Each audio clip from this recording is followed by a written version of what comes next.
Over the decades, the reputation of the original Pontiac GTO has taken on mythical proportions. In truth, GTOs were always noted for their super clean, unassuming exteriors packed with way more muscle than brains.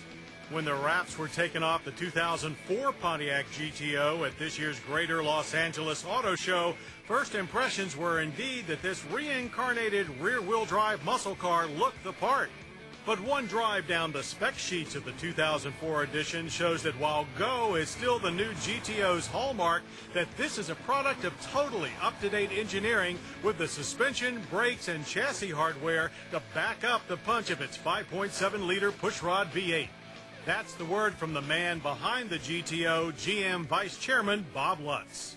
The combination of how this car feels on the road, the precision that you feel, the wonderful steering and the very agile handling and the nice compliant ride, coupled with this amazing surge of power when you step into it. It's just going to, anybody who likes cars and likes to drive is just going to be blown away by this thing.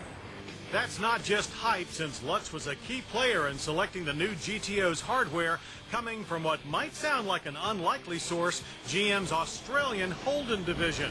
But robust V8 rear-wheel drive cars have never fallen out of favor in Australia, and GM chose a high-performance version of its well-regarded Monaro coupe, the CV8, as the basis for an American GTO. But since the Monaro is not available here, we asked our own Alex Law to slip down under to provide us with a taste of what to expect from the new GTO. Paul Hogan's to blame if the idea of getting the Pontiac GTO from Australia is hard for you to appreciate.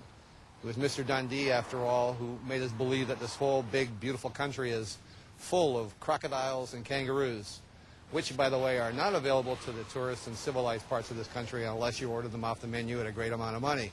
And I'm reliably told they taste like chicken and old winter tires.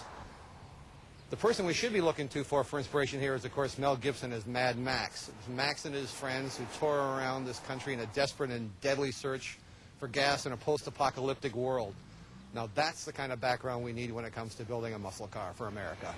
Alex discovered that Holden is no stranger to building ultra-high-performance hardware. Holden's in-house tuner, HSV, produces limited edition Monaro coupes, one already using the GTO name. Our GTO will share all aluminum 5.7-liter V8 power with the Monaro, a retuned version of the Corvette's base LS1 small block. Exhaling through a true dual exhaust, output is 350 horsepower and 365 pound-feet of torque. It's made it to a proper 6-speed manual, 2 more gears than the original GTO, or for those that must have it, a 4-speed automatic, both with a limited slip rear differential. GM claims the manual can dispatch 0 to 60 in less than 5.5 seconds, and we've got no reason to doubt it. Top speed is expected to nudge 160 miles per hour.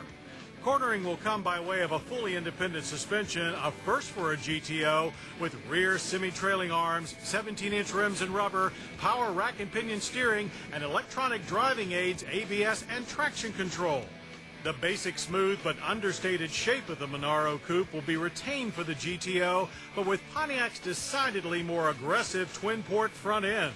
An extremely well-equipped car in its own right, the Monaro CV8 sporty interior is redecorated and gains American amenities like OnStar and XM satellite radio, and enough bright interior trim to cause more than a little glare. The new GTO is also a true coupe with 2+2 accommodations under a stock car Swift roofline. Indeed, the Monaro has a reputation as a rewarding, if challenging, car to drive hard.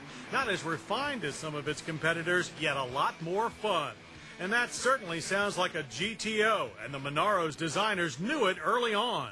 The package size of the car you can see over there is probably more in tune with what Americans would like. And I think the biggest thing going for us is we have an American powertrain. We're using the LS1 or the Gen 3 V8 engine, the 4L60E automatic, the Tremec, a 6-speed transmission. So I think they're things that are in tune with the American market and will appeal to the American customer. With the demise of the Firebird, the new GTO will give GM's performance division something new to crow about. Now all that's left is to see if this muscle from down under can make it up north. We'll know that in a couple of months, but Alex is already convinced. By the end of 2003, you should be able to see for yourself if General Motors Holden Division can actually build a Pontiac GTO that's worthy of the name. Reporting from Melbourne, Australia, I'm Alex Law for MotorWeek.